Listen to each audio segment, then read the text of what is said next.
Gente, tudo bem com vocês? Bom, nós estamos iniciando mais um papo de especialista e você que está em casa você pode estranhar porque hoje é quarta-feira.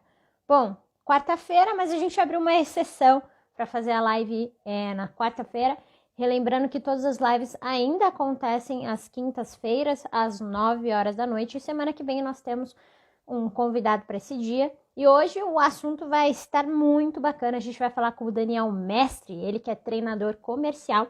Vou chamá-lo já já. Antes disso, eu tenho um recadinho para dar para vocês. Ele já entrou, tá acenando para mim. O aviãozinho aí embaixo, eu sempre falo isso em toda live.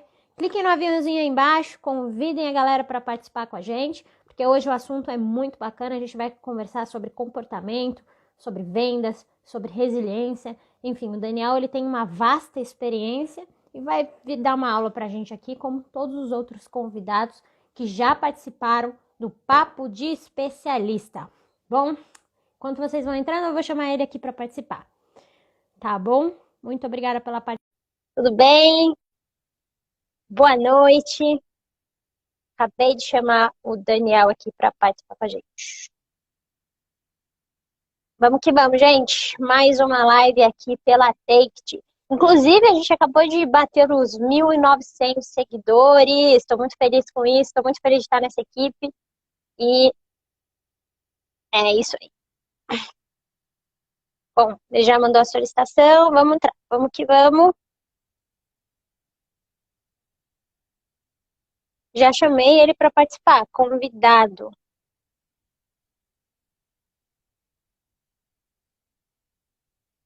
Ah, o Renan tá entrando também. É isso aí, gente. Boa noite para todo mundo que está entrando. Eu estou convidando o Daniel, mas alguma coisa está acontecendo, porque não tô conseguindo fazer que ele entre. Tá convidado aqui.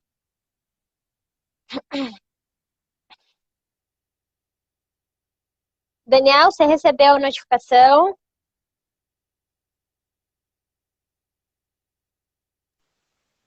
Aê! E aí, tudo Foi! bom? Boa noite, Daniel. Tudo bem? Boa noite. Tudo jóia, você? Tudo jóia! Bom, muito bom tê-lo aqui no Papo de Especialista. Não sei se você já conhecia o nosso programa. É um projeto que a gente está aqui inventando na Take, trazer especialistas para falarem sobre assuntos do cotidiano, enfim, para falarem sobre a própria área, né? Então, seja bem-vindo ao nosso espaço, Daniel. Muito obrigado. Boa noite a todos aí que estão acompanhando. Vamos conversar um pouquinho sobre vendas aí, esquentar Vamos essa que noite. vamos. Quem tá mesmo, gente, porque eu tô até de luva aqui, tá muito frio. Daniel, antes da gente começar com o bate-papo, vou até pedir para você, eu sempre abro as lives pedindo isso para os nossos convidados, o aviãozinho aí embaixo para chamar a galera para participar com a gente. Eu sempre convido também, então vou pedir para que você convide também o pessoal aí, os seus amigos para participarem com a gente. Então, estou chamando todo mundo aqui já. Essa é a vantagem do Instagram, você pode chamar quem você quiser para participar. Aí, beleza.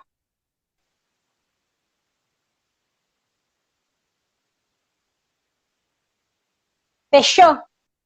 Podemos começar? Obrigado. Vamos lá.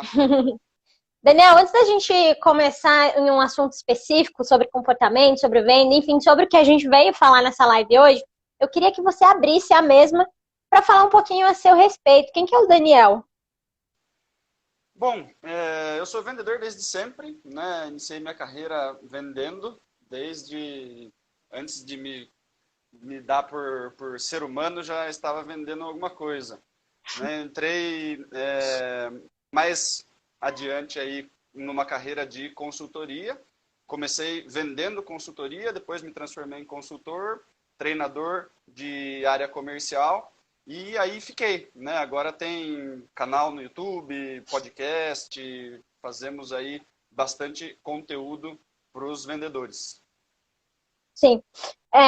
Daniel, Para falar de vendas, a gente precisa falar de comunicação. Pelo menos comunicação é o que me rege no jornalismo, né? Eu acho que todo mundo precisa de comunicação para poder falar com outra pessoa. Afinal, não é sobre o que você está falando, mas que o outro entende. Eu sempre costumo dizer isso. Mas, enfim, eu estava vendo um vídeo, né, de vocês. Você até falou do canal no YouTube. Enfim, vocês têm vários projetos que são super interessantes. E antes de entrar nessa live, eu achei um vídeo de um projeto que você faz parte e mandei pro pessoal da Teixe. Falei, meu Deus, que conteúdo sensacional, muito bom, muito didático, muito fácil de entender. E diz muito sobre comunicação. E para a gente vender, a gente precisa se comunicar. Mas vamos falar da abordagem, Daniel. Quais são essas técnicas de abordagem para a gente poder conversar com o cliente, para a gente poder vender o nosso produto, né? Beleza. Quando a gente fala sobre abordagem, eu gosto muito de usar um exemplo do Cialdini, né, que é o cara que escreveu Armas da Persuasão, escreveu um monte de livro aí sobre o assunto. Ele é o Papa da Persuasão, né? E no livro dele, Pré-Suasão, ele fala que grande parte dos vendedores tem uma mensagem legal, né? Tem um script interessante para falar, né, para o prospect ali, para o possível cliente. Mas se a gente não prepara o terreno antes, né, é a mesma coisa de jogar uma semente ali num solo seco e árido, né? Então, por melhor que seja a semente, né, ela não vai dar fruto nenhum ali, né? Então, no momento de abordagem, né, que você tem, seja com um novo cliente, seja com um possível cliente ali, é sempre interessante você quebrar o gelo um pouquinho antes, estabelecer um pouquinho de confiança, trabalhar rapport, porque se a pessoa não confia em você, né, se a pessoa, né, ela está na defensiva, na cabeça dela, ao invés de ela prestar atenção no que você está falando, ela está pensando se vale a pena levar em consideração a pessoa que está na frente dela, né? É a mesma coisa, você vai desperdiçar a semente, né? Você pode ter o melhor texto do mundo, você pode ter o melhor script do mundo, o negócio vai bater como se fosse uma pedra e não vai render fruto nenhum, né? Então as pessoas elas precisam entender esse negócio de, né, não ir com tanta pressa, não ir com tanta sede ao pote, amacia, dá uma fofada na terra primeiro, aduba a terra primeiro, depois você joga a sua sementinha. Né? As pessoas, elas têm muito esse negócio, mas o que eu falo para o meu cliente? Mas veja o meu script. Eu falei, não adianta nada você ter o melhor script do mundo. Né? Se a forma como você fala, ou se o seu cliente ele está desconfiado de você, seja por qualquer que seja a razão, né, nenhum texto vai funcionar. Né? E em contrapartida, tem um monte de gente que é super bacana, é super bem-humorado, né? Ele já chega fazendo amizade em todo lugar, as pessoas se sentem super à vontade conversando com a pessoa. Pode ter até erro de português, pode engasgar no meio da frase, e as pessoas vão se conectar e vão comprar. Né? Então, a abordagem ela depende muito mais de uma interação humana do que sobre o texto e o script e o que tem que ser dito. Né? Então, a primeira dica que eu passo para os vendedores é justamente em cima disso. Né? Saiba se conectar com outra pessoa, né? Que vai ficar tudo mais fácil. Né? Quando não existe uma barreira aí de não sei se eu confio nessa pessoa ou não, quem será que é essa pessoa? Será que ela está querendo só vir tomar o meu dinheiro? Né? Porque o pessoal de compras, né, quando os vendedores lidam ou com dono de empresa ou com gente de compras, todo mundo já foi enganado por um vendedor. Né? O vendedor ele tem uma imagem ali da pessoa que vai enganar você, que vai pegar o seu dinheiro. O vendedor ele vem com esse estigma. Né? Então, quanto mais você consegue e mais rápido você consegue se afastar desse tipo de vendedor, né, e a pessoa entender, puxa, eu posso abaixar a minha guarda para conversar com esse cara porque ele está interessado em me ajudar e não em arrancar o meu dinheiro, vamos dizer assim, né? Então, isso daí já facilita demais, né? Você tirando essa primeira barreira, vamos dizer assim, a abordagem já flui muito mais. Né? Se preocupa na abordagem mais de como você vai se comportar e como você vai conquistar a confiança da pessoa que está na sua frente do que o que você vai falar, né, necessariamente. Nossa, esse exemplo seu é sensacional, porque até lembrei aqui, parece que a gente sempre está vendendo, né? Porque, por exemplo, isso que você acabou de falar dessa abordagem, a gente usa muito isso no jornalismo. Eu uso isso para fazer uma pauta, porque às vezes, quando eu vou conversar com uma pessoa, Daniela, ela tá muito nervosa, porque ela não me conhece, e aí fica tudo muito engessado, né? E eu falo, calma, não é assim que as coisas funcionam. Aí a gente começa a falar sobre a nossa vida, enfim. Aí flui uma coisa, ela acha uma relação em mim, né, que seja próxima dela e tudo vai próspero, lindo, maravilhoso, igual a gente está fazendo com a live aqui. Te liguei antes para a gente conversar, para eu saber quem é você. Eu acho que isso faz toda a diferença na hora da gente vender, na hora da gente se relacionar, enfim. Mas você falou desse contato, né, com o cliente. Eu acho importante a gente até trazer esse período que a gente está vivendo de pandemia, que infelizmente não dá para a gente abraçar todo mundo, para a gente conversar com todo mundo, para a gente ter essa interação, né, que é gostosa, essa interação pessoal, enfim, física, aliás, né? Então, o que mudou nesse processo de abordagem, de comunicação, de venda? Como é que está sendo essa experiência para você? Porque eu sei que você também está dando aulas online agora, né? Como é que está sendo isso para você, Daniel? Olha, tem muita gente que reclamou, né, no começo da pandemia, tipo, putz, não consigo mais fazer visita e não sei o quê, as pessoas não estão me atendendo, tá difícil. Na verdade, a pandemia facilitou, né? Ao meu ver, as pessoas elas estão agora elas estão trabalhando em casa, grande parte das pessoas estão trabalhando em casa, então aquele número de reuniões, de o cara tá no chão da fábrica ou o cara não consegue te atender. Hoje em dia as pessoas estão muito mais disponíveis, né? As pessoas elas conseguem atender o telefone, né? As pessoas você consegue marcar um Zoom com a pessoa e você perde, era perdido muito tempo em trânsito, né? O vendedor externo que trabalhava com visita, ele dependendo da cidade que ele está fazendo, né? De quão longe são os clientes que ele trabalha, ele gasta um tempo enorme em trânsito, né? De deslocamento, sala de espera, e fica aguardando, tomando café e não sei o quê. E hoje em dia você consegue marcar Zoom de 40 em 40 minutos, você faz uma sequência gigantesca de reunião, não perde tempo em trânsito, não perde dinheiro, inclusive, né? Porque você Exatamente. está sentado na sua casa, você deixa o carro guardado ali, você está economizando um monte, né? E você consegue falar com as pessoas, né? As pessoas elas estão dispostas a continuar trabalhando, elas precisam continuar comprando, né? Se é um comércio, construtora, enfim, eles não vão parar, né? Então o movimento vai continuar. O que as pessoas têm mais dificuldade é de conseguir marcar reunião no Zoom com a pessoa, por exemplo. Né? Tinha muito vendedor que ele ia de surpresa no lugar, pedia para falar com a pessoa e o cara tá lá na loja, né, e acaba atendendo. E se você liga para marcar e você é uma pessoa que não tem um relacionamento tão bom com esse cara, ele consegue dar um migué e não marca com você. Então, de novo, vai de construir relacionamento com as pessoas. Né? Quanto mais você é uma pessoa querida, quanto mais você é uma pessoa que resolve o problema, quanto mais você é uma pessoa que ensina os outros, né, mais você vai ter Sim. porta aberta sempre que você precisar falar com alguém. Né? Então, os canais, eles melhoraram, né? Porque antes da pandemia, se você pedisse para fazer uma reunião via Zoom, né? Muitas das empresas não estavam acostumadas com esse negócio. Falaram, não, vem aqui, imagina, vamos fazer aqui, vai participar mais gente da reunião. Né? Não era uma coisa comum.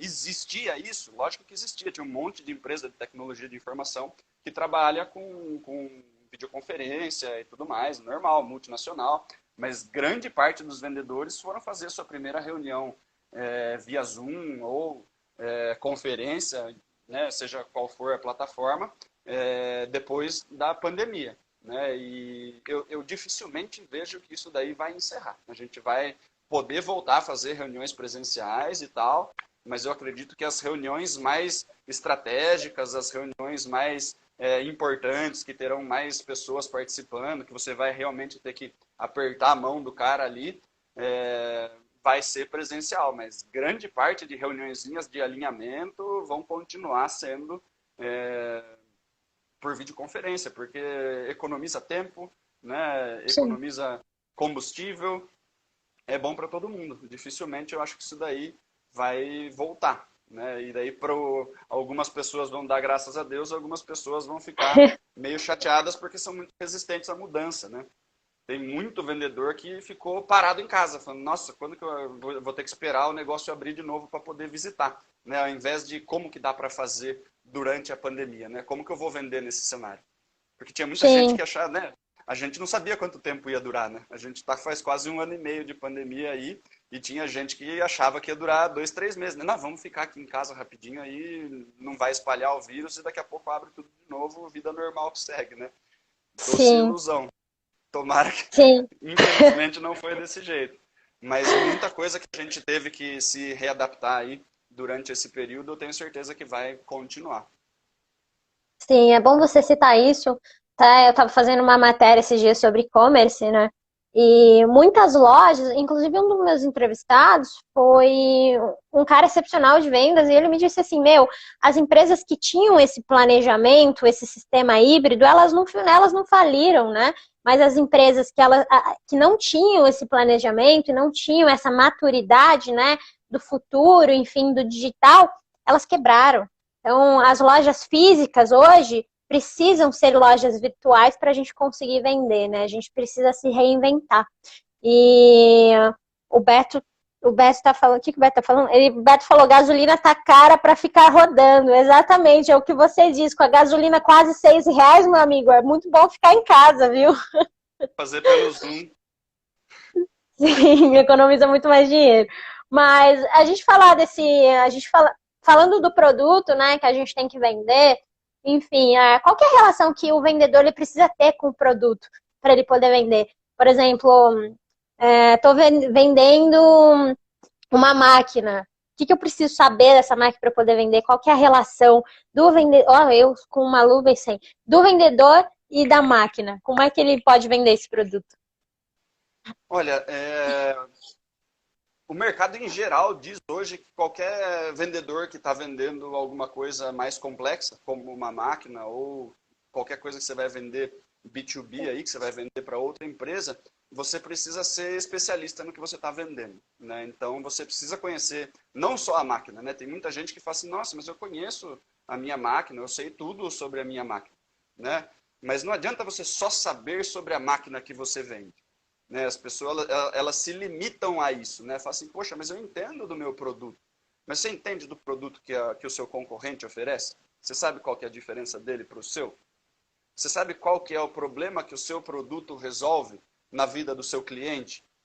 Você sabe quanto vale ter esse problema resolvido?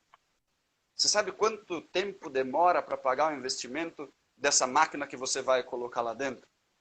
Né? Você sabe qual que é o nível de prioridade da escolha dessa máquina na vida do seu cliente? Né? Porque tem muita coisa que precisa ser respondida. Né? Então, uma das coisas, quando eu comecei a trabalhar com vendas, eu trabalhei vendendo pneu, né? Pneu importado. Você só conhecer do seu pneu é uma coisa. Você vai chegar na loja, você vai apresentar o seu pneu, o cara vai falar, poxa, é igualzinho os outros pneus e tá mais caro. Né? Ou, ah, não, esse daí, beleza, é a mesma coisa do que eu tenho, só que a marca que eu já trabalho aqui, o pessoal já está acostumado. Né? Então, se você não sabe diferenciar, se você não conhece concorrência, né? Se você não sabe dizer o que o seu tem que vai trazer um benefício melhor do que o outro que já está lá, né? Você vai estar em apuros. Né? E você precisa entender qual que é o impacto desse produto, né, na vida do seu cliente. Quando você fala, por exemplo, de um pneu para caminhão, né, um caminhão tem, né, 5 eixos, vários deles duplos, então são 10 pneus que tem ali num caminhão que está rodando. E um pneu de caminhão, naquela época, custava mais de R$ 1.000 cada um. Então você imagina, para trocar o pneu de um caminhão vai mais de R$ 10.000. Né? Se ele faz uma troca errada, o pneu roda um pouquinho menos, né, ele foi à margem da transportadora embora. Então ele não está disposto a trocar 6 por meia dúzia. Ele quer saber quanto que ele vai economizar, ele quer saber quantos recapes vai dar para fazer. Né? Ele quer saber quantas cintas de aço tem dentro desse pneu, se ele vai aguentar o tranco ou não. Né? Se você não souber responder essas outras perguntas, né, só falar para ele, poxa, mas você vai economizar, o meu pneu custa 900 e o que você compra custa 1.000. só por isso não vai fazer o cara comprar. Se o seu rodar 30% a menos e é 10% mais barato, você acabou com 200 de margem do cara.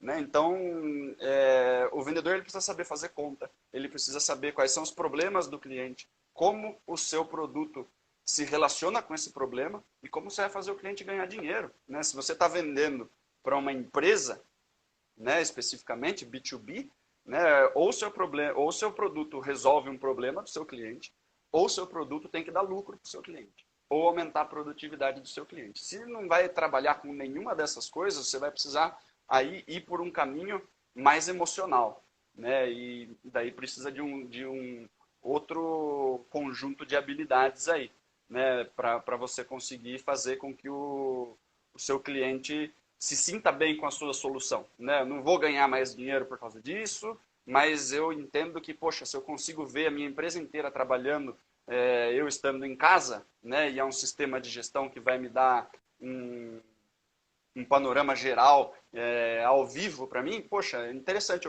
gosto de me sentir um supervisor mais antenado em tudo que está acontecendo na minha empresa. Eu entro no celular e já consigo ver tudo. Né? Não estou melhorando nenhum processo, mas eu estou transformando a vida desse cara num negócio mais fácil. Ele está se sentindo mais no controle da empresa dele.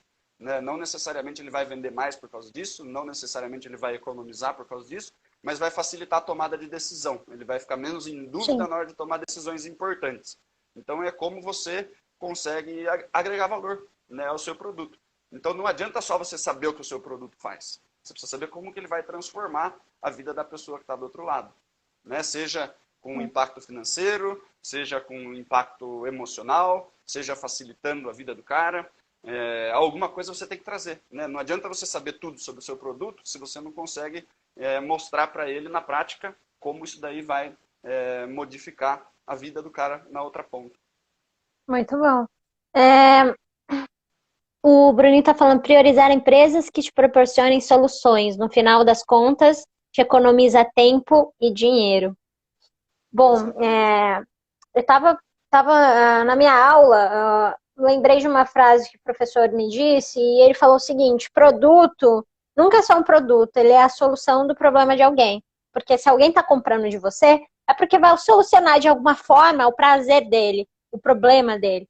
Então, pensando nisso, nesse ponto, eu queria saber, nos seus treinamentos, o perfil, né, que te procura. Por exemplo, na hora que o vendedor, no processo de venda, né, o que o vendedor mais tende a falhar? Por exemplo, eu, como consumidora, não gosto de ser tratada como mais uma venda.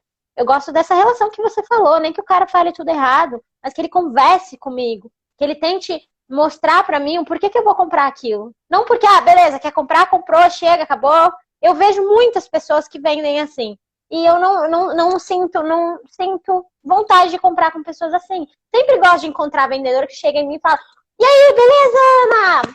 Tudo bem e tal? Claro que ele não vai saber meu nome, mas já lá em 1 minuto de conversa a gente já começa a conversar sobre outras coisas. Enfim, eu gosto de gente assim, desse contato mais próximo. Enfim, então qual que é o perfil que você mais encontra e o que precisa melhorar nesse sentido, nesse processo de vendas? Olha, no processo comercial, né, tem várias pesquisas que sinalizam aí quais são as etapas do processo comercial que os vendedores têm mais dificuldade. Né? E sempre estão nas pontas, sempre aparecem nas pontas. Né? Então, ou ele tem dificuldade com prospecção, ou ele tem dificuldade com negociação e fechamento. Né? Objeção, negociação e fechamento, que acontece tudo misturado ali no final. Né? Essas são as etapas que os vendedores falam que eles têm mais dificuldade. Tá? Mas por que essas etapas aparecem nesse tipo de pesquisa? Porque são as duas etapas onde o vendedor sofre mais rejeição. Tá? Então ele está indo atrás de um cliente novo, o cliente não quer falar com ele, rejeita ele, putz, eu não estou indo bem em prospecção. Né? Então sempre tem muito, né? Ligação, ele vai ligando, ninguém quer falar com ele, ele visita as pessoas não querem comprar dele, mandam ele embora. Né? Então esse movimento de prospecção naturalmente tem muita rejeição. Né? Da boca do funil para o próximo sempre tem uma perda razoável ali. E no finalzinho, né? No finalzinho ali, objeções, negociação e fechamento, né? Também acontece, né, onde as pessoas têm a negativa, né? Poxa, não vamos fechar com você, né? Puxa, eu não soube negociar, o cara veio com uma objeção e eu não consegui trabalhar essa objeção, acabei perdendo o contrato, e na hora de fechar eu não soube como trazer o fechamento, não consegui aplicar uma técnica de fechamento ali, e o cara acabou não comprando de mim, né? Porém, quando você começa a trabalhar com os vendedores de fato, né, você percebe que o problema não está sempre nessas duas pontas, né? Muitas vezes ele está fazendo bastante prospecção, mas ele está prospectando, às vezes, clientes errados, né? Clientes que não têm uma necessidade tão grande do produto dele, então ele está gastando cartucho à toa, né? Está tentando vender para uma pessoa que não vai comprar, né? É a mesma coisa que você tentar vender um hambúrguer vegetariano para mim. Eu não vou comprar, simplesmente, eu não sou público. Né? Você vai estar gastando sua energia, não vou comer. Né? E, no finalzinho, né, ele acha que o problema dele está na objeção, na negociação e no fechamento. Né? Mas é um reflexo de outras etapas da metade do funil que foram feitas de forma errada. Né? Então, o que acontece? Né? Se a gente for pegar o processo inteiro, né, ele vem ali de planejamento, que as pessoas nem falam muito sobre planejamento, né, mas tipo, poxa, prospecção, daí abordagem, investigação de necessidade, apresentação de proposta, aí vai para negociação, objeção, fechamento e pós-venda. Né?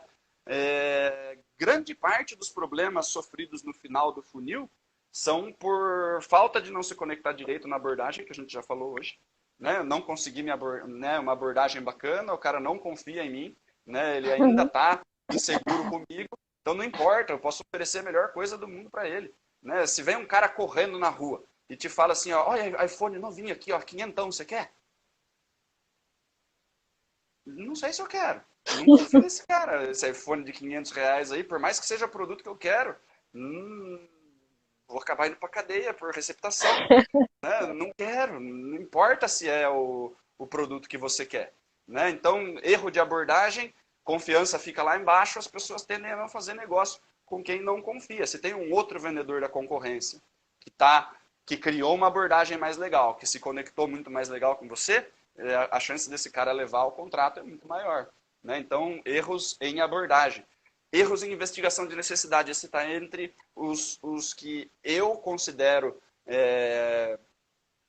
a maior falha dos vendedores e que mais vai trazer dificuldade para o final. Né? Se você não consegue conversar com esse cara sobre os problemas, as dores, né, as insatisfações que ele tem, que o seu produto vai poder ajudar, né, na hora de você montar a proposta não vai estar conectada com dores, não vai estar conectado com coisas que ele precisa resolver, e vai vir uma proposta que ele fala assim, tá, né, parece que é uma proposta de gaveta, não tá conectado com o que eu preciso.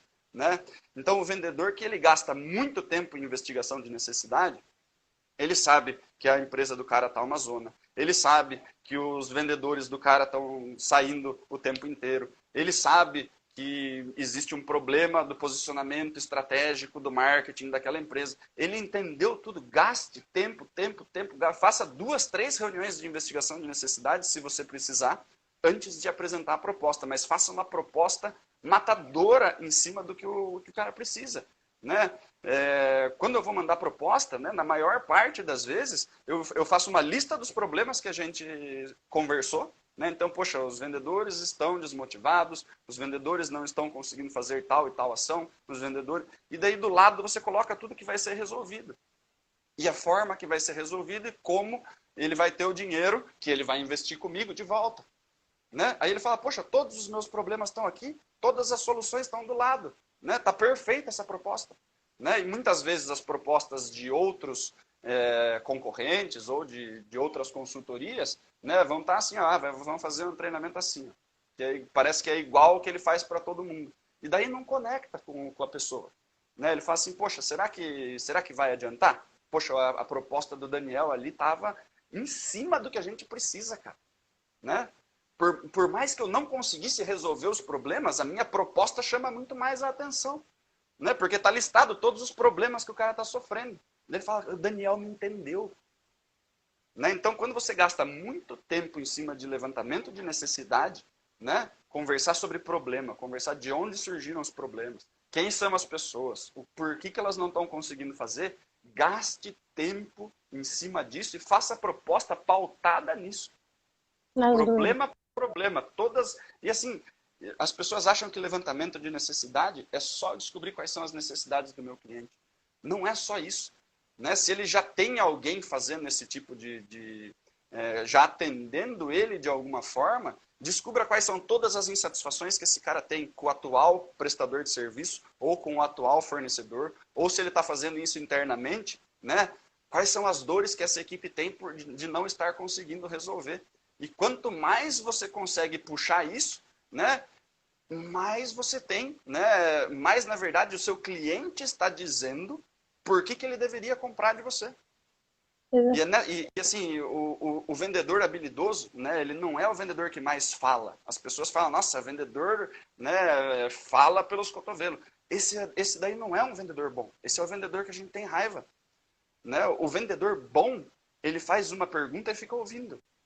Aí o cara fica quieto, ele faz outra pergunta. E daí o cara fica falando. Quanto mais esse cara fala, mais ele está me dizendo por que ele deve comprar de mim.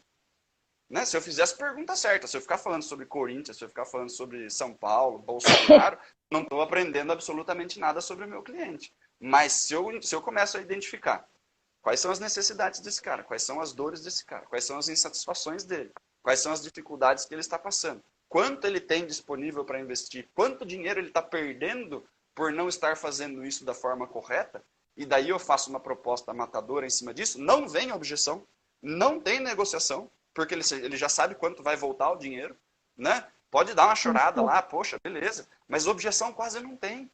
A objeção é quando a gente pode começar. Né? Você consegue fazer isso para 40, 50 vendedores? Eu consigo. Né? A objeção ela vem por quê? Quando vem uma proposta que não está ligada com o que eu preciso. Aí eu falo assim, tá, mas como você acha que isso daqui vai resolver o meu problema? É uma objeção. Não estou conseguindo enxergar. Né? Então os vendedores eles sofrem com prospecção, e eles sofrem no final. Mas o problema não é o final, é o meio. Né? Porque eles estão fazendo errado as coisas do meio do funil. Só que como eles não recebem não no meio do funil, eles acham que não é ali que está o problema. Né? Eles consideram ruim as partes onde eles recebem maiores negativas, que são prospecção, né? Que eu fico tentando agendar reunião, que eu fico batendo na porta das pessoas, que eu fico mandando mensagem para as pessoas no LinkedIn, as pessoas não me respondem, daí eu acho que eu estou fazendo prospecção errada. Né? E no finalzinho, né? Mas muitas vezes o erro não está no final. O erro está no meio, porque se você tivesse feito a investigação direito, se você tivesse feito o rapport direito, a abordagem direito, o final ia ser muito mais fácil, porque o final é a parte mais lisa do negócio. Né? Quando o cara já confia em você, quando o cara entende que você tem capacidade de resolver o problema, você mostra um monte de depoimento para esse cara, você fala, pode ligar para esse, pergunta como é que foi o trabalho que eu fiz lá nas outras empresas. O cara fica super tranquilo, né? Então, quando você tira todas essas etapas que são mais complexas ali do meio do funil, né? Abordagem, investigação de necessidade e apresentação da proposta, o final ele tende a ser super mais tranquilo, na verdade. Muito bom. Inclusive, Daniel, o Beto deve estar pulando de alegria lá agora, né? A gente falando, nossa, esse Daniel é sensacional, porque ele fez aula com você, né?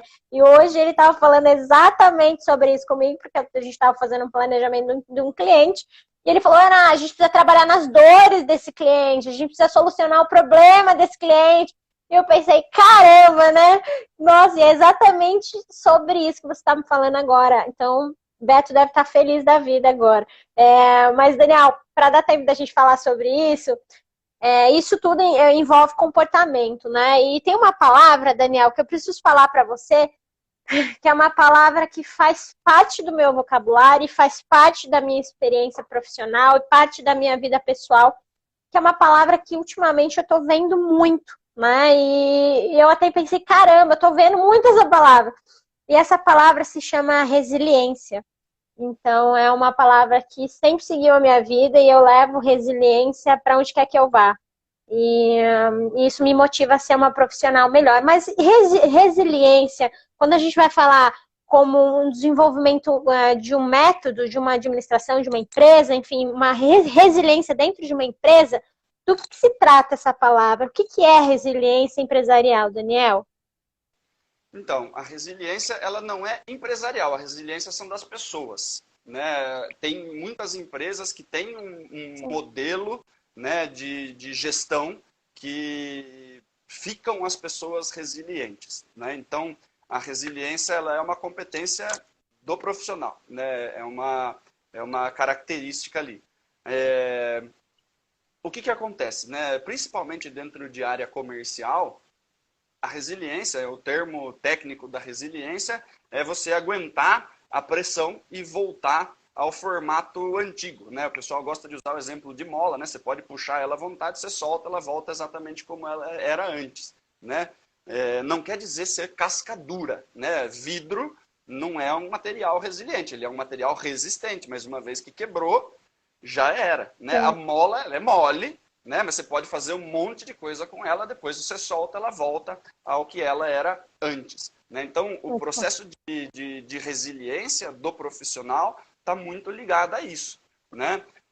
Tem muita gente que é casca grossa, que aguenta um monte de coisa, mas quando acontece alguma coisa, a pessoa quebra e fica difícil de você retomar essa pessoa, né? E tem gente que aguenta muita pressão, né, sem quebrar, né, e não tem uma alteração de humor em cima disso, né. E para o vendedor, né, e esse é um tema que eu sou fascinado aí, o vendedor ele tem que lidar com muita pressão e com muito estímulo negativo, muito estímulo de tudo que é jeito, na verdade, né. Ele é pressionado por meta, ele é pressionado pelos clientes, ele é pressionado pelo gerente, ele lida com rejeição quase que o dia inteiro, né? Ele toma pancada de cliente o tempo inteiro, ele toma pancada do supervisor quase que o tempo inteiro, né? Então, ele está sendo bombardeado de todos os lados, né? Concorrência trabalhando com preço mais barato, cliente falando que vai comprar e depois não comprando. Marca a reunião, vai na reunião, o cliente dá um chá de cadeira em você e não te atende. E você desesperado querendo vender as coisas, né? Fazendo um monte de visita e tomando aquele monte de não. Se o vendedor não tem resiliência, né? Se não consegue ter aí uma inteligência emocional para saber trabalhar com tudo isso, né? Em diversos mercados esse cara não consegue performar, né? Então quando você fala assim, ó, quais são as empresas que trabalham com esse modelo, né? Uma das empresas mais clássicas aí, por ser uma panela de pressão, né? Ambev, Souza Cruz, vários desses distribuidores grandes, né? Os vendedores eles são pressionados de um jeito bem agressivo, né? E daí não é que a cultura é uma cultura resiliente, né? Não é, a resiliência ela não é da empresa. A resiliência é a característica das pessoas que sobram. Porque quem não tem, pede para sair. É igual tropa de elite, né? É tanto tapa na cara que se você não é uma pessoa resiliente, você pede para sair. E rápido. E rápido. Né? Daí, quando eu trabalho com pessoas, né, eu faço muita entrevista de vendas, eu contrato um monte de vendedor para um monte de empresas, né? E quando você pega no currículo dessas pessoas, você fala, poxa, já passou pela Ambev?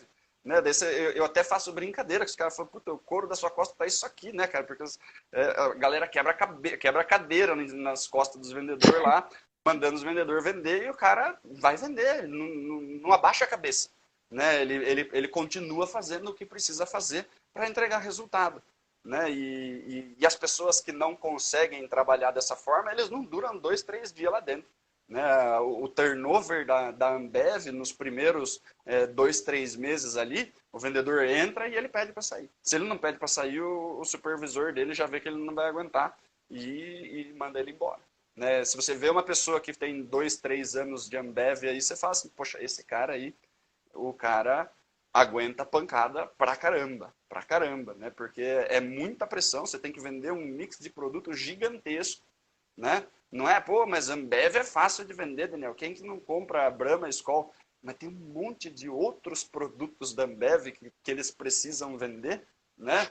que precisa colocar no mix, e se você não bater a sua meta, as pessoas vão ficar muito irritadas com você. Né? E, na verdade, né, rola um monte de história, né, sobre como rola o final do mês aí para que todo mundo bata a meta. Né? Então, essa característica, esse negócio da resiliência é super importante. Né? Você precisa aprender a saber lidar com rejeição. Né? Isso não só nessas empresas. Né? Quem trabalha com vendas precisa ser uma pessoa resiliente. Né? Todos esses anos que eu trabalho com vendedores, né, tem muita gente que comenta essas coisas. Né? Fala, putz, eu estou tomando um não atrás do outro. E quanto mais não a pessoa toma, né, se ela não é uma pessoa resiliente, o que vai acontecendo é que ela vai abaixando a cabeça, vai ficando com um beiço, né? Vai ficando com cara de triste, ou vai ficando irritada, né? De duas umas, né? Ou ela vai ficando brava, vai ficando cada vez mais nervosa, e uma hora ela estoura, né? E você, bravo e irritado e querendo brigar com os outros, você não consegue vender para ninguém. Então, quanto mais não você toma, pior você fica, né? E daí você não consegue vender para ninguém mesmo. Ou você vai ficando cada vez mais triste, né? Cada porrada que você toma, você vai abaixando mais a cabeça, você vai cada vez ficando menos confiante, né? Chega no final do dia, você está em posição fetal, né? E não consegue ter confiança para fazer mais uma ligação. Né? E se você está sofrendo com esse tipo de problema, você precisa entender como lidar melhor com a rejeição, senão você não vai conseguir, porque a rejeição faz parte do jogo. Nenhum vendedor e nenhuma empresa vai conseguir vender, né, e não ter uma rejeição durante um mês. Né? A não ser que você não faça visita, não faça ligação. Aí você consegue não ter rejeição, mas aí você também não tem venda. Você não... Né? Então você precisa saber lidar com rejeição. Né? É a principal característica dos vendedores de sucesso. Né? Porque quanto mais você se sente confortável com a rejeição, maior é o drive que você faz prospecção. Né? Porque os vendedores que não gostam de fazer prospecção porque eles sofrem muita rejeição, são os vendedores que acabam prospectando pouco para não tomar tanta rejeição. E as pessoas falam, poxa, mas quem vende bastante, Daniel, os vendedores que mais vendem são vendedores que não sofrem rejeição. Os caras eles estão vendendo muito, todo mundo compra deles. É o inverso. Muita gente compra deles e eles têm mais ou menos a mesma taxa de conversão que os outros. Né? Vamos supor, um vendedor que faz 10 ligações e vende para 4 pessoas, ele tem uma taxa de conversão de 40%. Né? Sim. O cara que vende para 8, ele não liga para os mesmos 10. Na maior parte das vezes ele liga para 20, tem os mesmos 40% de aproveitamento e vende para 8. Né? Então ele se expõe ao dobro de rejeição do que os outros vendedores e por isso ele vende mais, porque ele sabe lidar com a rejeição. Não é porque ele liga para 10 e os 10 compram.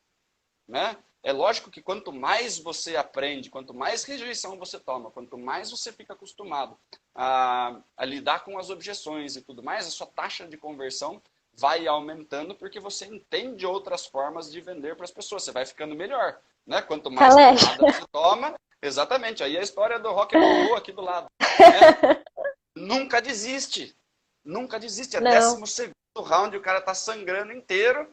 E não, né, toma mais um no chão, cai no chão e levanta de novo. Né? Então, o vendedor ele precisa ter essa característica. Quanto mais, né, você fica à vontade, né, sofrendo rejeição, mais você vai se expor à rejeição. Quanto mais você se expõe a novos clientes, mais clientes você vai ter. A história não é não ser rejeitado, a história é saber lidar bem com a rejeição para vender mais. Daniel, eu tenho uma pergunta aqui que chegou pelo WhatsApp do próprio Renan. Ele fala o seguinte, ele dá um exemplo para poder fazer a pergunta. Ele, Daniel, tem um cliente que usa os stories para prospectar. E toda vez que ele vê um stories de um engenheiro ou arquiteto na obra, ele bate palminha. E muitas vezes o engenheiro, enfim, que ele está batendo palminha, eles curtem essa palminha. Mas o cliente, ele tem receio de mandar uma mensagem direta perguntando se o engenheiro ou o arquiteto precisa do serviço dele no momento. Ele está perguntando se isso é uma boa tática e se funciona essa abordagem nos stories e como fazer sem você ser uma pessoa invasiva, né? Sem estar enchendo o saco do cara. Então, simplesmente bater uma palminha no stories da pessoa não conecta muito, né? Assim, você pode, né, se a pessoa vai lá e curte, beleza, ele está vendo que você está acompanhando o trabalho, né? Você pode fazer isso, você deve se relacionar com os seus clientes que estão no seu Instagram e tal. Agora, é invasivo mandar uma direct para uma pessoa? Se o arquiteto está mostrando o trabalho dele lá, né? Beleza, você pode bater uma palminha, mas ao invés de você já ir direto para, olha, você se interessa pelo meu trabalho? Sim. É uma coisa que está desconectada com o que está acontecendo, né? O que é uma abordagem mais interessante?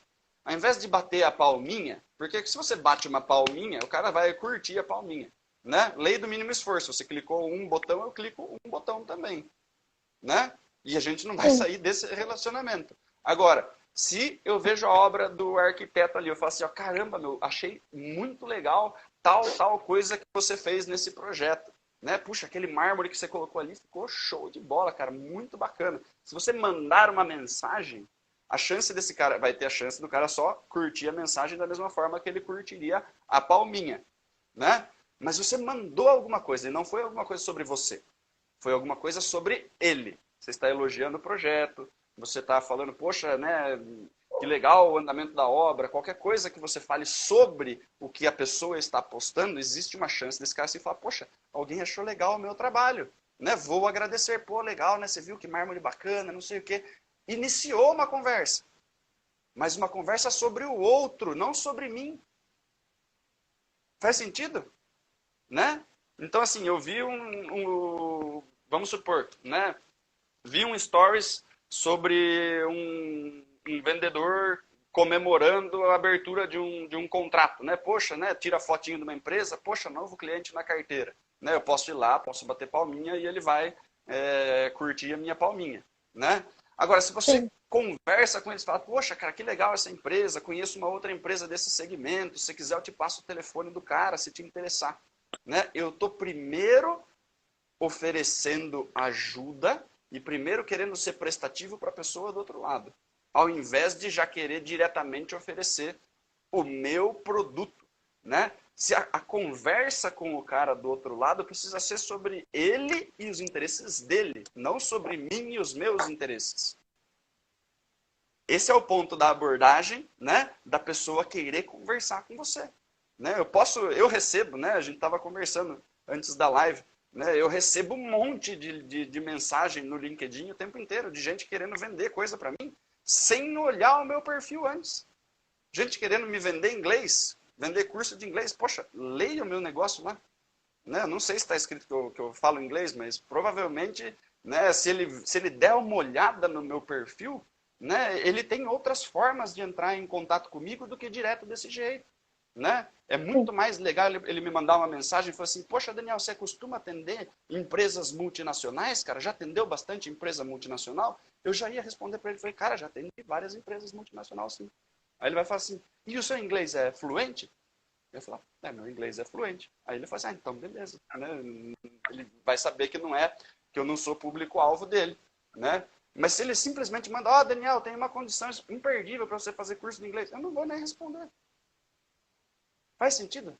Né? Primeiro você precisa se conectar com a pessoa, perguntar alguma coisa para a pessoa antes de oferecer. De novo, a gente estava falando sobre o processo comercial. As pessoas erram na prospecção, né? Porque estão fazendo prospecção de uma forma que não deveriam. Né? A abordagem tem que ser sobre o outro. Eu preciso que o outro confie em mim, eu preciso que o outro entenda que eu sou um vendedor diferente. Se eu pulo a abordagem, eu pulo a investigação de necessidade, vou direto para a proposta, né? Ó, você quer comprar esse negócio aqui de mim? Todas as vezes a resposta vai ser não. Por que eu vou comprar esse negócio de você? Nunca te vi na frente. Não sei se esse negócio serve para mim. Dá para entender? Então, fale Muito alguma bom. coisa, comente o stories dos arquitetos, dos engenheiros, das construtoras, comente as coisas, fazendo comentários positivos, perguntando coisa, né? Elogiando, né? Oferecer, falando de outras pessoas que podem ter interesse no mesmo serviço, né? Então, esse tipo de coisa que vai ser melhor para a pessoa do outro lado, não melhor para mim. É uma forma melhor de se conectar. Elogia a obra do arquiteto. O arquiteto é uma pessoa né, médico, arquiteto, esse pessoal tem um ego super descontrolado. Elogia o arquiteto vai adorar falar com você. E depois que você está conversando com o arquiteto, e na cabeça do arquiteto vai ser assim, nossa, esse cara é super bacana, ele elogiou a minha obra. Então ele quer ter contato com você, porque você é uma pessoa que elogia ele. Qualquer coisa que você faz com o ego das pessoas que gostam de ego, as pessoas vão querer mais, né? Então se você faz esse movimento, né? As pessoas vão topar ter contato com você. E daí você convida a pessoa para ir tomar um café, bater um papo no Zoom, e depois que você conversa sobre a pessoa, você pede permissão para falar de você, e aí você oferece o que você tem para oferecer para ele. E daí ele vai estar muito mais pronto. Voltamos lá no começo da live, você já vai ter afofado a terrinha, e daí você joga a sua sementinha, e daí ela tem chance de florescer. Muito bom mesmo, muito bom. Parabéns. A gente, passamos um pouco do tempo, mas foi Sem muito problemas. produtiva essa live. Vou sair daqui uma vendedora, brincadeira, mas foi muito produtivo mesmo. Aprendi muita coisa. Tô aprendendo muito com essas lives, viu, Daniel? Vou continuar mandando bala, porque tá sensacional. Quero agradecer muito você pela presença, por ter tido um tempo aí para falar com a gente, tirado na sua agenda. Foi muito gostoso o bate-papo, muito bom. A gente ultrapassou um pouco do limite. Se eu fosse perguntar tudo que eu coloquei na pauta, a gente ia ficar até 10 horas da noite aqui. Mais, né? Ia Porque já passar, são quase ia 10. passar. Mas é isso, Daniel. Muito obrigada pela sua participação. Obrigada a você que esteve acompanhando a gente até agora no Papo Especialista. Quinta-feira, semana que vem, nós estaremos de volta às 9 horas da noite. Então, Daniel, a palavra é sua antes da gente encerrar. Maravilha. Queria agradecer aí, pessoal, que ficou até o final. Né? Se tiverem alguma dúvida aí, pode mandar para mim ali no direct, eu respondo. Quem quiser um pouquinho mais de conteúdo, eu vou deixar uma dica aí. Papo de Vendedor no Spotify, nosso podcast. Conseguimos uma marca muito, muito legal.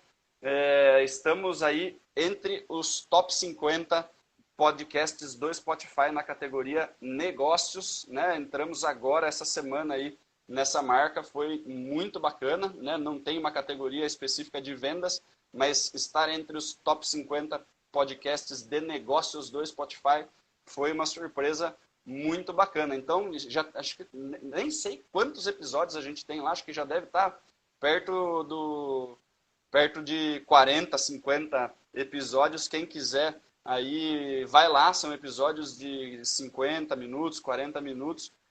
Tudo só sobre vendas. É só sobre vendas. Beleza? Então, quem quiser acompanhar aí mais um montão de conteúdo gratuito, é só ir lá no Spotify, dar um seguir ali e Papo de Vendedor. A gente vai estar conversando novamente sobre área comercial aí. Beleza, galera? Muitíssimo obrigado e até a próxima. É isso aí, obrigada, anotado. Papo de Vendedor, vamos ouvir. Se inscreva aí, gente. Isso aí. E como que é, Daniel? Como é que vai essa força? Como é que você fala mesmo? Tá essa força, é isso aí. Como é que tá essa força? É isso aí, Daniel. Obrigada, boa noite e até a próxima. Valeu. Seja sempre bem-vindo. É isso aí, Valeu, gente. Até a próxima. Valeu. Até a Tchau, próxima. tchau. Tchau, tchau.